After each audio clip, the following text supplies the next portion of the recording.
Hello दोस्तों, क्या हाल है। तारीख आज 28 अक्टूबर 2024, दिन सोमवार, हिंदी तिथि एकादशी और द्वादशी दोनों है आज। और आइए बात करते हैं आज के मुख्य समाचार में देश भर की तमाम बड़ी खबरों पर नजर डालते हैं। देखिए, आज के दिन को इंटरनेशनल एनिमेशन डे के रूप में मनाया जाता है। चलिए खबरों में आगे बढ़ते हैं। पहला अपडेट है, पीएम मोदी आज सोमवार को स्पेन के प्रधानमंत्री के साथ गुजरात में टाटा एयरक्राफ्ट कॉम्प्लेक्स का उद्घाटन करेंगे। गुजरात के वडोदरा शहर का दौरा करेंगे दोनों देशों के पीएम। दोनों पीएम लक्ष्मी विलास पैलेस में लंच भी करेंगे। और इस उद्घाटन के साथ ही मेक इन इंडिया की पहल को और बढ़ावा मिलेगा, क्योंकि गुजरात में अब C295 विमान फैक्ट्री का शुभारंभ होने जा रहा है। यानी ये विमान अब हमारे भारत में ही बनेंगे और इससे भारतीय वायुसेना की ताकत भी बढ़ेगी। सितंबर 2026 में मिलेगा देश में तैयार पहला C295 विमान भी। ये विमान इलेक्ट्रॉनिक वारफेयर सूट से सुसज्जित होंगे, जो रात और दिन मौसम की किसी भी परिस्थिति में उड़ान हासिल करने में सक्षम है। तो इससे हमारी भारतीय वायुसेना की ताकत और बढ़ेगी। और वहीं दोस्तों, पीएम मोदी का एक और प्लान है। कल फिर 29 अक्टूबर को देश भर के 70 साल से ज्यादा उम्र के लोगों के लिए स्वास्थ्य बीमा योजना का शुभारंभ भी करेंगे पीएम मोदी, कल मंगलवार को, है ना। और ये जो स्वास्थ्य बीमा है, ये आयुष्मान भारत प्रधानमंत्री जन आरोग्य योजना के ही तहत अब 70 साल से ज्यादा उम्र के नागरिकों को भी अस्पताल में फ्री इलाज का तोहफा मिलेगा सरकार की तरफ से। इसकी घोषणा तो अभी कुछ दिनों पहले की थी, आपको पता होगा, लेकिन इस योजना का उद्घाटन कल किया जाएगा। इससे हमारे देश में लगभग 4.5 करोड़ से भी ज्यादा परिवारों के 6 करोड़ नागरिकों को लाभ मिलेगा, जिनकी उम्र मतलब 70 साल से ज्यादा है। देश के 33 राज्यों में एक साथ ये योजना लागू होने जा रही है। और बुजुर्गों के लिए ये आयुष्मान भारत योजना के साथ ही पीएम मोदी आज यूविन पोर्टल भी लॉन्च करेंगे। जैसे आपको पता होगा, कोरोना काल के दौरान सरकार ने कोविन पोर्टल लॉन्च किया था ना, वैसे ही यूविन पोर्टल का मकसद है हमारे देश की गर्भवती महिलाओं और जन्म से लेकर 17 साल तक के बच्चों के टीकाकरण का स्थायी डिजिटल रिकॉर्ड रखने के लिए सरकार ने ये यूविन पोर्टल बनाया है। मतलब इस पोर्टल पर टीकाकरण की जानकारी भी मिल जाएगी और बच्चों का टीका कब लगा कब नहीं लगा, सारे डेटा ऑनलाइन डिजिटल रहेंगे, है ना। तो ये काफी नई योजनाओं का उद्घाटन होगा कल हमारे देश में। और बीते दिन भी आपको पता होगा, पीएम मोदी ने मन की बात का 115वां एपिसोड का आयोजन किया और इसमें पीएम मोदी बोले कि अब आत्मनिर्भर भारत अभियान एक जन आंदोलन बनता जा रहा है। इस एपिसोड में पीएम मोदी ने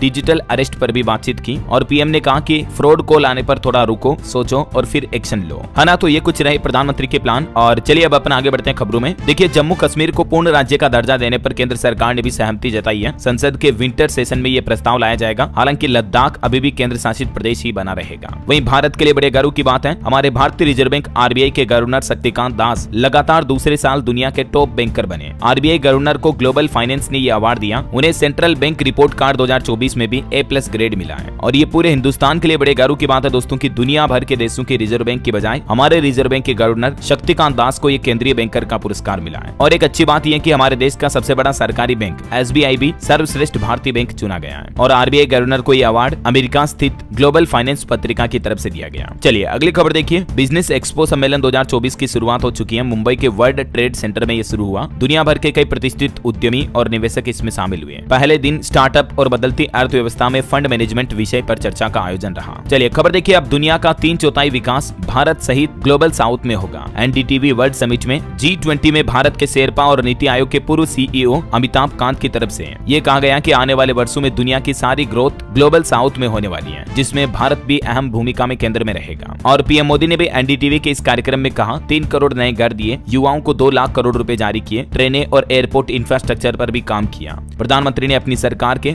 तीसरे कार्यकाल के 125 दिनों के काम को भी गिनाया। वहीं खबर है, केंद्रीय गृह मंत्री अमित शाह ने भी भारत बांग्लादेश की सीमा पर किया नवनिर्मित यात्री टर्मिनल भवन और मैत्री द्वार का उद्घाटन। चलिए प्रदूषण पर बड़ी खबर देखिए। देश की राजधानी दिल्ली में लोगों का दम घुटने लगा। स्मोक की चादर में लिपटी दिल्ली। और अब आज सोमवार से तो हालात और बिगड़ेंगे। कई जगहों पर AQI 400 पार चल रहा है। भले ही इस बार भी दिल्ली में सरकार ने पटाखे जलाने और आतिशबाजी पर बैन लगा दिया है, उसके बावजूद दिल्ली वासी NCR से पटाखे खरीद रहे हैं। और अब दिल्ली सरकार ने पुलिस को भी सख्त निर्देश दिया, कहा कि पटाखे जलाने वालों पर सख्त कार्रवाई की जाए। हालांकि एक सर्वे में भी लोगों ने कहा कि दिल्ली में बैन के बावजूद भी पटाखा फोड़ने की तैयारी में बैठी है जनता। तो लेकिन मौसम विभाग का कहना है कि दिल्ली वासियों को फिलहाल तो राहत नहीं मिलेगी। ग्रेड 3 की पाबंदियों के बीच ही मनेगा दिवाली का त्योहार। मतलब प्रदूषण के लिए कई सारी नई पाबंदियां और लागू की जाएगी। न सिर्फ दिल्ली में बल्कि आसपास के इलाकों में भी देखिए आप। उत्तर प्रदेश आगरा के ताजमहल की ये तस्वीरें देखिए जरा। प्रदूषण से धुंध में छिप गया ताजमहल। यूपी में भी 11 शहरों का AQI 300 के पार चल रहा है। भिवाड़ी में तो हवा सबसे खराब रही। यहाँ का AQI लेवल तो 610 रहा। ये देख सकते हैं आप। बीते दिन देश में सबसे ज्यादा प्रदूषित 5 शहर कौन कौन से रहे? दिल्ली, मेरठ, गाजियाबाद, नोएडा और भिवाड़ी। और इसके अलावा हरियाणा में भी देखिए दोस्तों, 15 शहरों में AQI 300 के पार चल रहा। पराली जलाने के मामले बढ़कर 700 हुए। मौसम विभाग का कहना कि उत्तर पश्चिमी हवाओं के कारण तापमान में अब गिरावट आएगी। और दिल्ली के बाद अब इस राज्य ने भी लागू किया ऑड इवन का नियम, लेकिन प्रदूषण इसके पीछे कारण नहीं है। तो क्या वजह है देखिए जरा। दरअसल दिल्ली के बाद अब सिक्किम सरकार ने भी ऑड इवन नियम लागू कर दिया है, लेकिन प्रदूषण वजह नहीं है बल्कि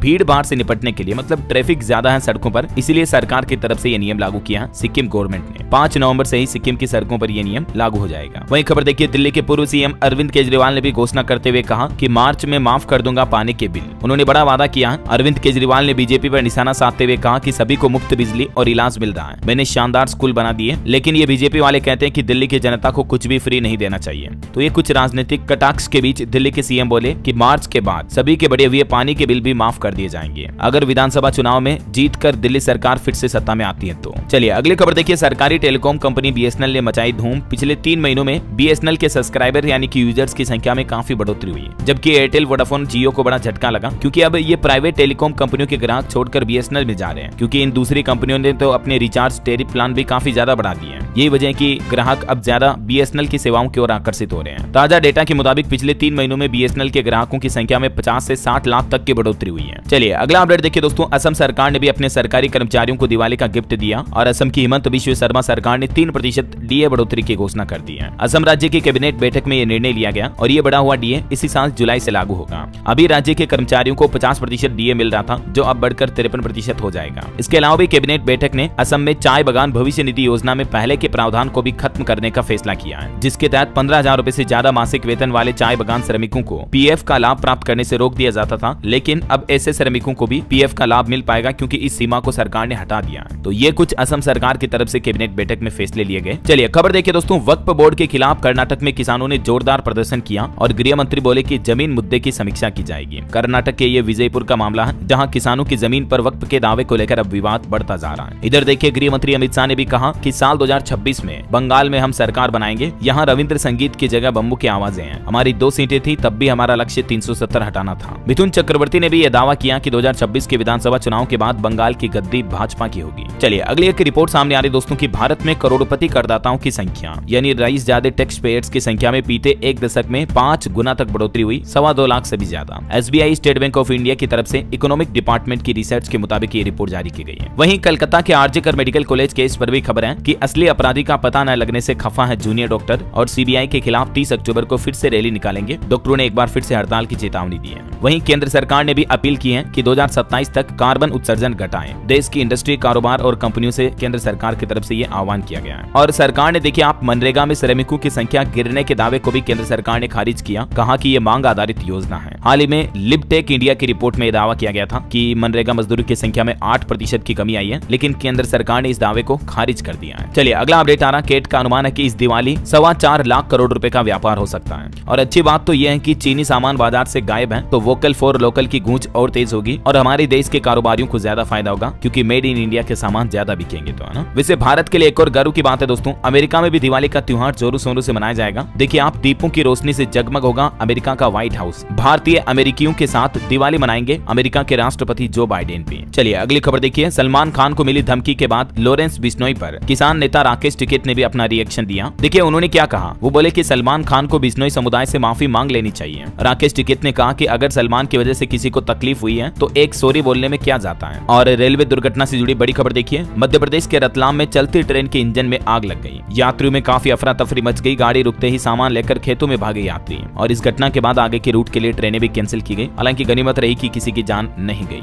इंजन से धुआं निकलता देख लोको पायलट ने सूझबूझ से ट्रेन को रोक दिया। गुजरात के सूरत में भी रेलवे स्टेशन पर यूपी बिहार के यात्रियों की भीड़ आप देख सकते हैं। अभी त्योहारी सीजन में ट्रेन पकड़ने के लिए 8-8 घंटे पहले स्टेशन पर पहुंच रहे हैं लोग बाग। हालांकि रेलवे ने इस रूट पर भी 86 स्पेशल ट्रेनें चलाई है, लेकिन बावजूद इसके दिवाली और छठ पूजा के लिए ज्यादातर लोग बाग अपने त्योहार को मनाने के लिए गाँव गोड़ जाते हैं। तो आप भीड़ तस्वीरें देख सकते हैं, कितनी खचाखच भीड़ हो रही है स्टेशनों पर लोगों की। यही वजह है कि मैंने आपको बताया था ना, रेलवे ने प्लान बनाया कि 6000 से भी ज्यादा स्पेशल ट्रेनें चलाई जाएगी देश भर में, है ना। चलिए अगला अपडेट है, EICMA 2024 मोटर शो का आयोजन 5 से 10 नवंबर तक होगा। इस इवेंट में hero X plus, KTM 390 adventure और रॉयल इनफील्ड क्लासिक 650 भी अनवील हो सकती है। इटली के मिलान में ये 10 नवंबर तक इसका आयोजन होगा। और वहीं ऑटो इंडस्ट्री से एक और बड़ी खबर आ रही है, होंडा कंपनी ने 92,672 गाड़ियों को वापस बुलाया है, जिन्हें ग्राहकों को बेच दिया था तो मार्केट से वापस रिकॉल किया है। ये कारें 2017 से 18 के बीच बनी है। इन कारों के फ्यूल पंप में खराबी पाएगी और कई ग्राहकों की शिकायतें आई, तो फिर इस सीरीज के बने सभी मॉडल को कंपनी ने वापस बुलाया और कहा कि फ्री में पार्ट्स बदलेगी। इन कारों में कई सारे अलग अलग मॉडल हैं, जैसे Honda amaze, Brio hatchback, Honda city compact sedan वगैरह। अगर आपके भी इन मॉडल में कोई दिक्कत आ रही है तो आप एक बार जरूर अपने होंडा शोरूम जाकर चेकअप करवा ले, है ना। अच्छा, एक और खबर देखिए ऑटो इंडस्ट्री से। New generation Maruti Suzuki Dzire भी 11 नवंबर को रिलीज होगी। अपडेटेड सेडान में नए लुक के साथ सनरूफ और 6 एयरबैग जैसे फीचर भी मिलेंगे। और से इसका मुकाबला होगा। चलिए अगला अपडेट देखिए दोस्तों, रिलायंस जियो के ग्राहकों के लिए अच्छी खबर है। जियो यूजर्स को फ्री में मिलेगा साल भर के लिए 5G डेटा। दिवाली ऑफर निकाला रिलायंस जियो की तरफ से। हालांकि इस ऑफर के लिए इस बार जियो ने एक कंडीशन भी रखी है और वो शर्त ये है कि इस ऑफर का फायदा लेने के लिए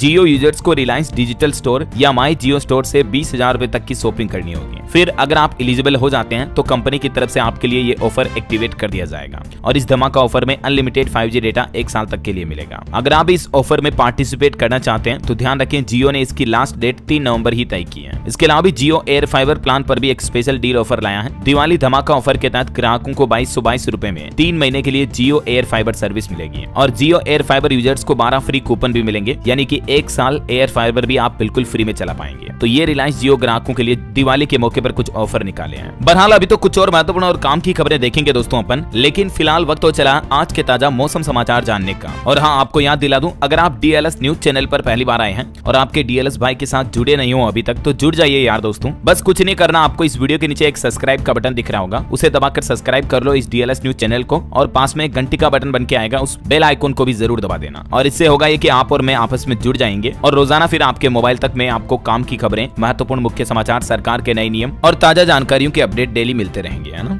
चलिए अब अपन टाइम वेस्ट नहीं करते हैं और सीधा मौसम अपडेट में आगे बढ़ते हैं। देखिए मौसम विभाग का कहना है कि उड़ीसा के तटीय क्षेत्रों में अभी बाढ़ जैसी स्थितियां हैं और इसके चलते उड़ीसा सरकार ने 5 जिलों में अगले आदेश तक स्कूल भी बंद कर दिए हैं। अभी जो आपको पता होगा चक्रवात तूफान दाना आया था ना, ये भले ही थोड़ा कमजोर हो चुका है लेकिन पूर्ण रूप से इसका प्रभाव अभी खत्म नहीं हुआ है। और उड़ीसा में तो हालात क्या पैदा हो गए थे, देखिए आप, मोबाइल चार्ज करने के लिए भी तरसे लोग, चार्जिंग के लिए प्रति घंटा 20 रुपए का चार्ज भी दिया। कई जिलों में यह हालात देखने को मिले क्योंकि चक्रवात तूफान की वजह से बिजली गुल हो गई थी। मौसम विभाग का कहना है कि उड़ीसा में चक्रवात दाना की वजह से बाढ़ से 14 जिले प्रभावित हुए हैं और 5,840 घर पूरी तरह से क्षतिग्रस्त हो गए। कुछ और राज्यों के हालात देखिए, बिहार में भी 18 जिलों में साइक्लोन दाना का असर अभी दिखेगा। पटना समेत 13 जिलों में हल्की बारिश की चेतावनी है। झारखंड में भी दिवाली तक रहेगा साइक्लोन का असर। रांची समेत कई जिलों में बारिश की संभावना है। 31 अक्टूबर के बाद राज्य में ठंड बढ़ेगी और भी अगले 24 घंटों के दौरान मौसम की संभावित गतिविधियां क्या रह सकती हैं, जिसकी जानकारी आप देख सकते हैं स्क्रीन पर। चलिए मौसम के बाद मार्केट के कुछ अपडेट्स देखते हैं। दोस्तों शेयर बाजार में इस सप्ताह थोड़ी तेजी का अनुमान है। एक्सपर्ट बोले कि गिरावट में खरीदारी की रणनीति भी अपना सकते हैं कुछ लोग। ये वजह कि मार्केट में आपको थोड़ी बुलिशनेस देखने को मिल सकती है। और आज 28 अक्टूबर को तो आप यस बैंक, CDSL समेत कुछ इन स्टॉक पर भी नजर रखें क्योंकि खबरों के चलते एक्शन देखने को मिल सकता है और कई कंपनियों के तिमाही नतीजे भी जारी हुए हैं, तो इस वजह से भी मार्केट में थोड़ी तेजी देखने को मिल सकती है। हालांकि अभी जो शेयर मार्केट में गिरावट आई, इस वजह से टॉप 10 में से 9 कंपनियों का मार्केट कैप 2 लाख करोड़ रुपए गिरा। निवेशकों को भी लाखों करोड़ का नुकसान हुआ। वहीं निवेशकों के लिए एक और खबर है, अटल टनल बनाने वाली कंपनी एपकॉन्स इंफ्रा भी 5,430 करोड़ का IPO लेकर आ रही है और अभी कंपनी के पास 19,000 करोड़ के नए प्रोजेक्ट्स भी हैं। ये IPO 29 अक्टूबर को क्लोज होगा, 25 अक्टूबर को ऑलरेडी ओपन हो चुका है, तो आप चाहें तो इसमें इन्वेस्टमेंट कर सकते हैं। वहीं खबर है स्विगी ने भी एक बार फिर से IPO वैल्यूएशन में कटौती की है। 1.25 लाख करोड़ से 25% घटाकर 95,036 करोड़ कर दिया है IPO को। और खबर देखिए दोस्तों, दुबई के 2 बच्चों ने खरीदा JioHotstar.com डोमेन। दिल्ली के ऐप डेवलपर ने रिलायंस से 1 करोड़ मांगे थे। कंपनी ने यह भी कहा था कि हम लीगल एक्शन लेंगे, लेकिन अब इस मामले में एक नया मोड़ सामने आया है। बताया जा रहा है कि दिल्ली के एक गुमनाम ऐप डेवलपर ने इस डोमेन को दुबई में 2 बच्चों को बेच दिया है। ये दोनों बच्चों की तस्वीर जो आप देख सकते हैं। देखते हैं कंपनी इस पर आगे क्या फैसला लेती है। और अभी JioHotstar.com डोमेन पर भी ये होम पेज आपको देखने को मिलेगा। चलिए अब अपन आगे बढ़ते हैं खबरों में। देखिए आप, दिवाली के दिन एम्बुलेंस चालकों को नहीं मिलेगी छुट्टी, 24 घंटे रहना होगा अलर्ट। हरियाणा सरकार की तरफ से आदेश जारी किया गया। वही खबर है, वन विभाग में भर्ती के लिए अब नहीं नापी जाएगी महिलाओं की छाती। हरियाणा में रातों रात ये नियम बदल चुका है। हरियाणा सरकार की तरफ से महिला भर्ती के लिए चेस्ट का नाप लेने की अनिवार्यता वाले नियम को हटा दिया है। वही देखिए, विदेश मंत्री S जयशंकर ने कहा कि दिन में व्यापार और रात में आतंकवाद ये नहीं हो सकता है। 26/11 हमले पर भी उन्होंने बड़ी बात कही और पाकिस्तान का नाम लिए बगैर पाकिस्तान की आतंकवाद नीति को तमंचा मारा विदेश मंत्री ने। और चाइना को लेकर भी विदेश मंत्री ने कहा कि चीन बॉर्डर पर तनाव कम करना अब हमारा अगला स्टेप होगा, लेकिन ये तभी संभव है जब भारत को यकीन हो जाए कि चीन भी यही चाह रहा है। वही दोस्तों, विमान धमकियों का एक और मामला सामने आया। देखिए आप, बीते दिन भी 50 फ्लाइट्स में बम की धमकियां मिली। इंडिगो की 18, विस्तारा की 17 और आकाशा की 15 फ्लाइट्स में धमकियां मिली। बीते 14 दिन में 350 से ज्यादा धमकियों के मामले सामने आ चुके हैं। रोजाना रोजाना बढ़ रही है धमकियां। हालांकि हाल ही में इस मामले को लेकर केंद्र सरकार ने सोशल मीडिया कंपनियों को भी एडवाइजरी जारी की, जिसकी 6 बड़ी बातें भी आप देख सकते हैं। वहीं खबर देखिए, तिरुपति में भी 2 होटलों को बम की धमकी मिली। 3 दिन में 11 होटल्स को फर्जी ईमेल मिले। चलिए अगली खबर है, सुप्रीम कोर्ट के सीजेआई DY चंद्रचूड़ बोले कि सरकार के प्रमुख से मिलना डील होना नहीं है। वे न्यायपालिका के लिए बजट देते हैं, अगर लेटर पर निर्भर रहेंगे तो काम नहीं होगा। मुंबई के एक कार्यक्रम में सीजेआई ने कहा कि हम जब राज्य या केंद्र सरकार के मुखिया से मिलते हैं तो इसका मतलब ये नहीं कि कोई डील हो गई है, क्योंकि अक्सर जजों की सरकार के साथ मुलाकात को राजनीतिक एजेंडे से जोड़कर बता दिया जाता है, लेकिन उनका कहना कि ऐसा है नहीं है। चलिए अगली खबर देखिए दोस्तों, इसरो प्रमुख सोमनाथ ने बताया कि कब लॉन्च किया जाएगा गगनयान मिशन, और उन्होंने एक और प्लान बताया, चांद पर 350 किलो का रोवर भेजने की भी योजना है। इसरो ने चंद्रयान 5 का भी ऐलान कर दिया है और कहा कि साल 2026 में स्पेस में गगनयान जाएगा। चंद्रयान 4 का शेड्यूल भी जारी है और इसरो जापान की अंतरिक्ष एजेंसी के साथ मिलकर चंद्रयान 5 पर भी काम करेगा। बाकी गगनयान मिशन का प्लान तय हो चुका, 2026 में इसे लॉन्च किया जाएगा। इसरो का एक और प्लान कल भी मैंने आपको बताया था। देखिए भारत के अंतरिक्ष में बढ़ते कदम, इसरो इतिहास रचने जा रहा। इसी साल दिसंबर में बिजली से चलने वाला सैटेलाइट भी अंतरिक्ष में भेजने जा रहा इसरो,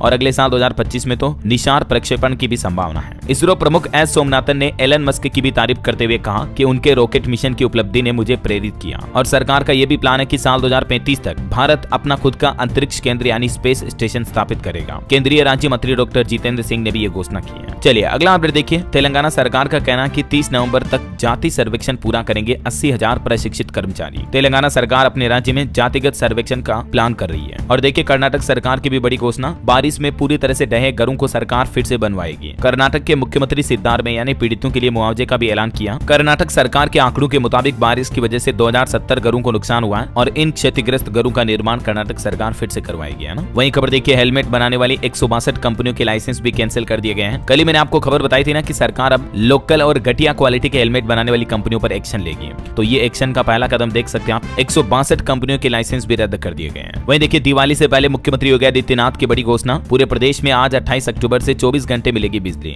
28 अक्टूबर से लेकर 15 नवंबर तक पूरे प्रदेश में 24 आवर्स बिजली कटौती नहीं की जाएगी, चालू रहेगी, क्योंकि अभी त्योहारी सीजन आ रहे हैं ना, धनतेरस, दिवाली, गोवर्धन पूजा, तो इन त्योहारों में यूपी में बिजली कटौती बिल्कुल नहीं की जाएगी। चलिए अगला अपडेट देखिए दोस्तों, एक रिपोर्ट सामने आ रही है, हमारे पड़ोसी देश पाकिस्तान में तो नियम कानून कायदे मानो पूरी तरह से खत्म हो चुके हैं। दुनिया का तीसरा सबसे खराब देश बन चुका है। पाकिस्तान की एक बार फिर से पूरी दुनिया में बेइज्जती हुई है। वर्ल्ड जस्टिस प्रोजेक्ट के rule of the law index 2024 में कानून व्यवस्था के मामलों में पाकिस्तान पूरी दुनिया में नीचे से तीसरे स्थान पर है। अब जरा देखिए आप, लॉ एंड ऑर्डर कहां पर है अभी पाकिस्तान में। ये कुछ और देशों के अलग अलग आंकड़े भी आप देख सकते हैं। चलिए खबर है, हरियाणा में हरिद्वार से बड़ा आचार्य कुलम बनाया जाएगा। योग गुरु स्वामी बाबा रामदेव ने हरियाणा के मुख्यमंत्री से मुलाकात के बाद ये घोषणा की, तो सीएम भी बोले कि हर संभव मदद करेंगे। योग गुरु ने सैनिक को बताया नायाब। चलिए खबर है, दिल्ली से सस्ती शराब खरीदने वाले लोग सावधान हो जाएं। बॉर्डर पर अब पुलिस अलर्ट हुई। नोएडा में भी 700 से ज्यादा लोगों पर एक्शन लिया गया, क्योंकि अभी दिवाली के त्योहार के मौके पर लोग बाग सस्ती शराब खरीदने के चक्कर में दिल्ली से खरीदारी कर रहे हैं। तो अब आप बॉर्डर क्रॉस नहीं कर पाएंगे शराब लेकर, है ना। अच्छा, वैसे दिल्ली के वाहन चालकों के लिए भी एक जरूरी खबर देखिए, अब व्हाट्सएप पर आएगा चालान का मैसेज। दिल्ली में परिवहन विभाग की तरफ से ये नई टेक्नोलॉजी का सहारा लिया जा रहा है। चलिए कुछ और स्टेट न्यूज अपडेट देखते हैं। देखिए राजस्थान में ड्रोन, हेलीकॉप्टर और रेसिंग कार के पटाखे भी इस बार मार्केट में देखने को मिल रहे हैं। मतलब आग लगते ही 4 पहिया पर दौड़ेगी गाड़ी, इस तरह के नए पटाखे इस बार बाजार में देखने को मिले हैं। कुछ हेलीकॉप्टर पटाखे भी आप देख सकते हैं। वैसे आपको बता दूं, राजस्थान सरकार ने पटाखे जलाने के लिए गाइडलाइंस भी जारी कर दी है। केवल 2 घंटे ही आतिशबाजी कर पाएंगे, रात 10 बजे के बाद अनुमति नहीं होगी। दिवाली के त्योहार पर 8 से 10 बजे तक ही पटाखे जलाने की अनुमति होगी। चलिए खबर है, छत्तीसगढ़ में 200 करोड़ के हॉस्पिटल का होगा शुभारंभ। पीएम मोदी कल 29 अक्टूबर को इसका उद्घाटन करेंगे। योग और प्राकृतिक चिकित्सा सेंटर का भी शिलान्यास किया जाएगा। वहीं खबर है दोस्तों, उत्तर प्रदेश कानपुर में देखिए 2500 दिव्यांगों की पेंशन नहीं आई। बताया जा रहा है कि केवाईसी पूरी नहीं होने की वजह से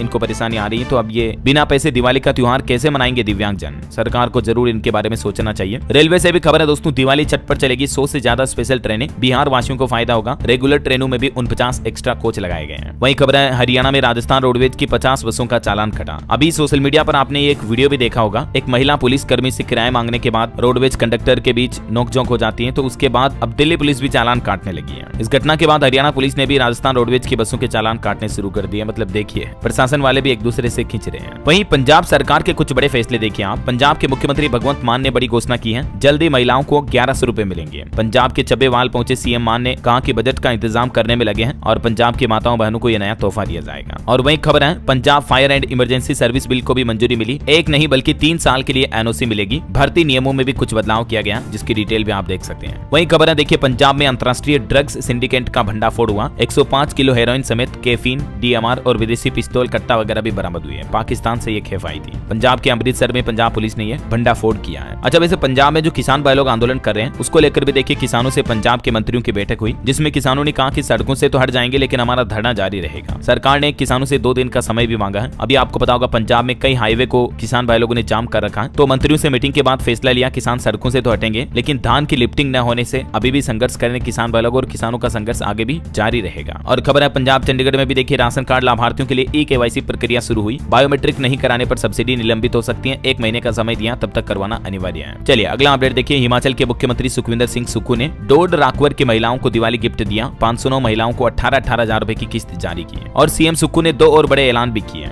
उन्होंने कहा कि खत्म किए गए पदों की जगह रखेंगे। JOAIT और बिजली बोर्ड का खर्च वहन नहीं कर सकती है सरकार। ये सुक्खू के 2 बयान देखने को मिले। चलिए अगला अपडेट है, मध्य प्रदेश में अब किराए में भी सब्सिडी देगी एमपी सरकार। 52 सीटर बड़ी बस से लेकर मिनी बस तक में यात्रियों को ये छूट मिलने वाली है। वैसे अभी मध्य प्रदेश के मुख्यमंत्री डॉक्टर मोहन यादव के निर्देश पर प्रदेश में 300 नई इलेक्ट्रिक बसें खरीदने की योजना भी बन रही है, तो लोगों को किराए में काफी छूट मिलेगी। चलिए खबर देखिए दोस्तों, राजस्थान सरकार ने भी हिंदू शरणार्थियों को बड़ा तोहफा दिया और राजस्थान के शिक्षा मंत्री मदन दिलावर ने कहा कि छात्रों को स्कॉलरशिप भी दी जाएगी। कक्षा 6 से 12वीं तक अध्ययनरत हिंदू शरणार्थी परिवारों के बच्चों को ये छात्रवृत्ति योजना का लाभ मिलेगा। 4,000 से 5,000 रुपए तक की वार्षिक छात्रवृत्ति स्कॉलरशिप प्रदान की जाएगी और इस योजना का फायदा लेने के लिए साला दर्पण पोर्टल पर आवेदन करना होगा। राजस्थान में 50,000 से भी ज्यादा ऐसे विस्थापित परिवार हैं जिनको इस योजना का लाभ मिलेगा, है ना। चलिए अगली खबर देखिए, हम हाई कोर्ट जाएंगे, सुप्रीम कोर्ट जाएंगे, लेकिन फैसला हमारे पक्ष में होगा। ज्ञानव्यापी केस को लेकर जगत गुरु राम भद्राचार्य से जब ये सवाल पूछा गया तो उन्होंने ये बात कही हाई कोर्ट सुप्रीम कोर्ट जाने की। वही खबर देखिए दोस्तों, मुकेश अंबानी की पत्नी नीता अंबानी ने भी नई स्वास्थ्य सेवा योजना का ऐलान किया है। देश के 1 लाख महिलाओं समेत हजारों बच्चों और किशोरियों को इसका फायदा होगा। दरअसल HN रिलायंस फाउंडेशन अस्पताल के 10 साल पूरा होने के मौके पर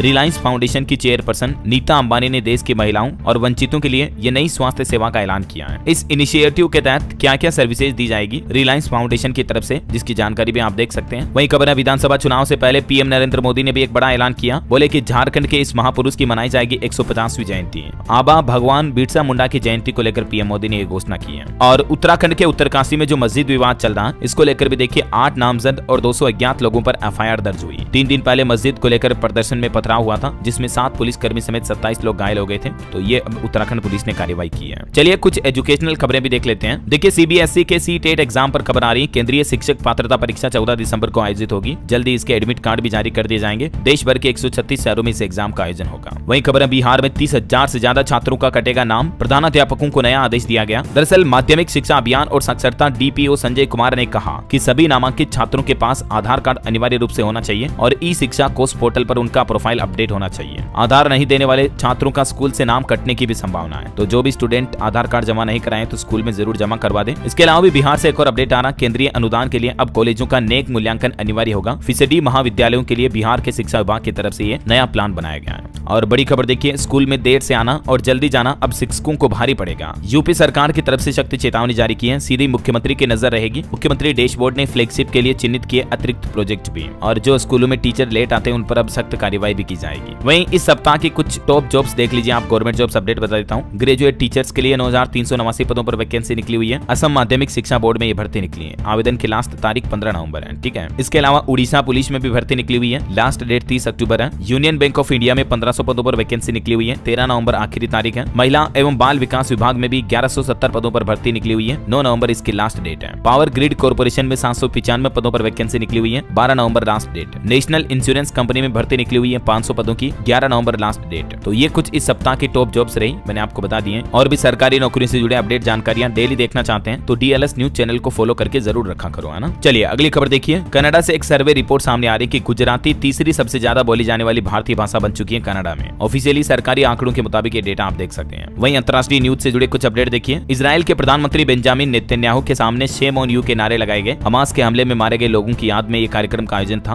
गाजा में 40 लोगों की जान गई थी, तो पीएम के सामने ये नारे लगाए। नेतन्याहू भी बोले कि इजराइल ने ईरान को गंभीर नुकसान पहुंचाया। खामेनेई का जवाब कि हमले को बढ़ा चढ़ा कर न बताएं। वहीं खबर है, ईरान पर हमले में इजरायली महिला फाइटर पायलट भी शामिल थी। 1600 किलोमीटर दूर बैलिस्टिक मिसाइल ठिकाने तबाह किए गए और इस पर तो अमेरिका ने भी कहा कि वापस पलटवार की भूल ना करें। चलिए अगली खबर आ रही दोस्तों, देखिए अयोध्या में प्राण प्रतिष्ठा के बाद पहली दिवाली पर जगमगाई अयोध्या, 50 क्विंटल फूलों से राम मंदिर की सजावट की जा रही है। और वैसे तो इस बार दिवाली को लेकर भी मैंने अपडेट बताया था आपको डीएलएस न्यूज चैनल पर कि इस बार दीपोत्सव 5 नहीं बल्कि 6 दिन का होगा। 29 अक्टूबर को रहेगी धनतेरस और 31 अक्टूबर को लक्ष्मी पूजा दीपावली का मेन त्योहार मनाया जाएगा। 1 नवंबर को स्नान दान की अमावस्या रहेगी। और इस बार दोस्तों दिवाली पर 500 सालों बाद 4 राजयोग भी बन रहे हैं, तो त्योहार में खरीदारी करना भी काफी अच्छा रहेगा। और खरीदारी के लिए सबसे अच्छे शुभ मुहूर्त वगैरह क्या रहेंगे, क्योंकि धनतेरस पर भी 100 सालों बाद दुर्लभ संयोग बन रहा, तो ये शुभ मुहूर्त आज दिन में मैं आपको डीएलएस न्यूज चैनल पर बता दूंगा, ठीक है ना। और भी दीपावली पर महालक्ष्मी पूजा में आपको क्या काम जरूर करने चाहिए एस्ट्रोलॉजी के हिसाब से, तो ये काफी महत्वपूर्ण जानकारियां मैं आज दिन में डीएलएस न्यूज चैनल पर डाल दूंगा। और कल भी मैंने आपको एक अपडेट बताया था दिवाली और धनतेरस से जुड़ी 5 बड़ी बातें, आप जरूर देख लें इस वीडियो को, इसमें भी काफी महत्वपूर्ण जानकारी आपको मिलने वाली है। इस बार 31 अक्टूबर को रहेगी दिवाली, इसको मनाने के पीछे क्या तर्क वगैरह देख सकते हैं आप। और 29 अक्टूबर को रहेगी धनतेरस, इस दिन भगवान धनवंतरी की जयंती भी है, पूजा की जाती है ना। वहीं आज सोमवार को रमा एकादशी भी है। घर में सुख समृद्धि और प्रेम बनाए रखने की कामना से रमा एकादशी का व्रत किया जाता है, ठीक है। और अंत में आज के राशिफल पर नजर डालें तो ये जो आज से नया सप्ताह शुरू होने जा रहा 7 राशियों के लिए अति शुभ रहेगा। कुंभ राशि वालों का रुका हुआ इनकम सोर्स शुरू हो सकता है और बिजनेस में अच्छी डील होगी। वहीं आज तुला राशि के लोगों को भी रुका पैसा मिलने की उम्मीद है। कर्क राशि वालों को भी सितारों का साथ मिलेगा। कर्क राशि के लोग अपनी क्षमता के अनुसार काम करें तो जरूर फायदा होगा। और भी कुछ अलग अलग राशियों के राशिफल की जानकारी आप देख सकते हैं स्क्रीन पर। और हाँ दोस्तों, आज का डीएलएस माइंड कुछ क्वेश्चन है, भारतीय अंतरिक्ष एजेंसी इसरो ने गगनयान मिशन को लॉन्च करने का प्लान किस साल बनाया है? कमेंट करके आपको सही जवाब देना है। सही जवाब देने वाले लोगों को रैंडमली सेलेक्ट होने पर डीएलएस न्यूज टीम की तरफ से एक शानदार सरप्राइज गिफ्ट जीतने का मौका मिलेगा। जल्दी मैं विनर के नाम भी अनाउंस करूंगा। दिवाली का त्योहार आ रहा, नव वर्ष का मौका भी है, तो बिल्कुल आप वीडियो को लाइक और शेयर कर दिया करो। डीएलएस न्यूज चैनल के साथ अभी तक भी जुड़े नहीं हो तो जुड़ जाइए दोस्तों, चैनल को सब्सक्राइब करके बेल आइकन जरूर दबा दीजिएगा, ठीक है। और बाकी ख्याल रखना अपने आप का, अपने परिवार का। मिलेंगे अगले नेक्स्ट अपडेट में, तब तक के लिए जय हिंद, जय भारत, वंदे मातरम।